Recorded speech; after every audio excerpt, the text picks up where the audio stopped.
ગુજરાતમાં છેલ્લા ઘણા સમયથી ખેડૂતો સાથે ખૂબ જ અન્યાય થઈ રહ્યા છે અને એને જ લઈને અત્યાર સુધી અનેક એવા રાજકીય નેતાઓ તે લોકોનો અવાજ બનતા હોય છે, પરંતુ હવે તો ગુજરાતમાં ખેડૂતોને ખોટા ગુનામાં જેલમાં પણ ધકેલી દેવામાં આવ્યા છે અને હવે આ જ ઘટનાઓને લઈને આમ આદમી પાર્ટીના નેતા રાજુ કરપડા મેદાન આવ્યા છે। શું છે સમગ્ર વિષય અને કેમ ખેડૂતોને વગર ગુનાએ જેલમાં નાખવામાં આવે છે તે દરેક વાત કરીશું આ વિડીયોમાં। નમસ્કાર, હું હંસિની અને તમે જોઈ રહ્યા છો નિર્ભય ન્યૂઝ।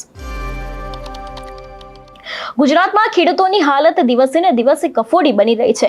આ બધાની વચ્ચે સુરેન્દ્રનગરમાં એક એવો કિસ્સો સામે આવ્યો છે જેમાં ખેડૂતો સિંચાઈનું પાણી હોય છે તે લે છે તો તેમના વિરુદ્ધ પાસા એક્ટ હેઠળના ગુના નોંધવામાં આવે છે અને તે બાદ તેમને જેલમાં ધકેલી દેવામાં આવે છે।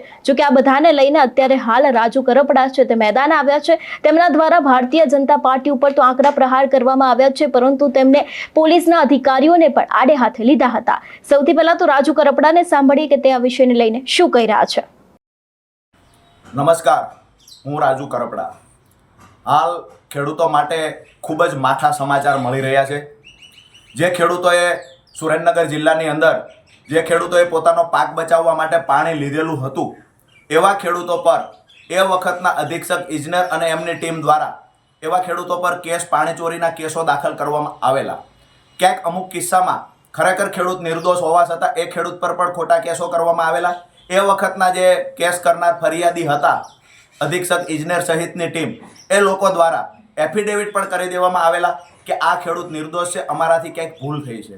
હવે જે ભૂલ થઈ છે એવા કેસમાં ખેડૂતો નીકળી ગયા, પણ જે ખેડૂતો પોતે નિર્દોષ છે એવા પુરાવા આપી શક્યા નથી, આ ખેડૂત પર આજે પણ કેસ કોર્ટમાં ચાલે છે। આજે દુઃખના સમાચાર એ મળ્યા છે કે ગત 7 તારીખે મૂળી તાલુકાના ગૌતમ ગામના એક ખેડૂતને પાસા એક્ટ મુજબ કાર્યવાહી કરી અને જેલમાં ધકેલી દેવામાં આવ્યા છે।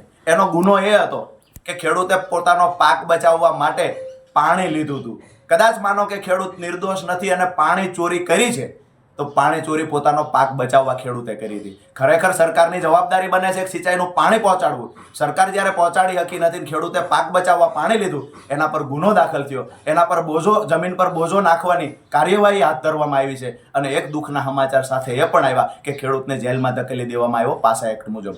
હવે અમને માહિતી મળી છે ગઈકાલે કે બીજા ખેડૂતોની પણ પોલીસ શોધી રહી છે। અનેક ખેડૂતો પર પાસા એક્ટ મુજબ ગુનો દાખલ કરવામાં આવ્યો હોય આ માહિતી અમને મળી રહી છે, પરંતુ અમે પ્રશાસનને કહીએ છીએ કે નિર્દોષ ખેડૂત પર કાર્યવાહી કરવાનું બંધ કરે।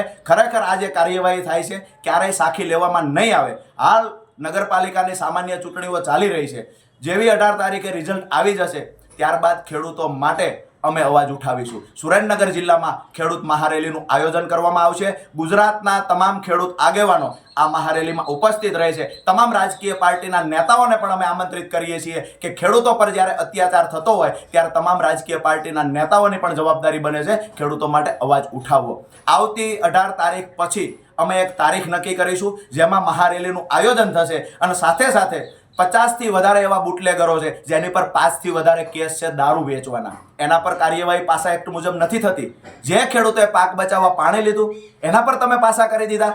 તંત્રને નમ્ર વિનંતી કરીએ છીએ ખેડૂતને બિલકુલ માય કાંગલો નમાલો સમજવાની કોશિશ ન કરે। આવનાર 18 તારીખ પછી ગાંધી ચિંધ્યા માર્ગે મોટી સંખ્યામાં ખેડૂતો મહારેલીનું આયોજન સુરેન્દ્રનગરમાં કરશે અને જરૂર પડશે તો જેલભરો આંદોલન પણ કરવામાં આવશે। આભાર। ગુજરાતમાં ખેડૂતોને ફક્ત એક આવી જ હાલત નથી ભોગવવી પડતી। ગુજરાતમાં અનેક વખત એવા કિસ્સાઓ સામે આવે છે કે જેમાં ખાતર નથી હોતું તો પણ ખેડૂતોની સામે કાર્યવાહી કરવામાં આવતી હોય છે, અથવા તો પછી કોઈ પણ એવી વાત હોય કે જેમાં ખેડૂતોનો કોઈ જ વાંક નથી હોતો, તેમ છતાં પણ તેમના વિરુદ્ધ કોઈકની કોઈક કાર્યવાહી થતી હોય છે। આ બધાની વચ્ચે એક સામાન્યપણે સિંચાઈનું પાણી ન મળતાની સાથે જે ખેડૂતો હોય છે તે સિંચાઈનું પાણી બહારથી લેતા હોય છે, એટલા માટે થઈને તેમના ઉપર પાસા વિરુદ્ધનો જે એક્ટ લગાવવામાં આવે છે તેમના વિરુદ્ધ ગુનો નોંધવામાં આવે છે અને તેમને જેલમાં ધકેલી દેવામાં આવે છે।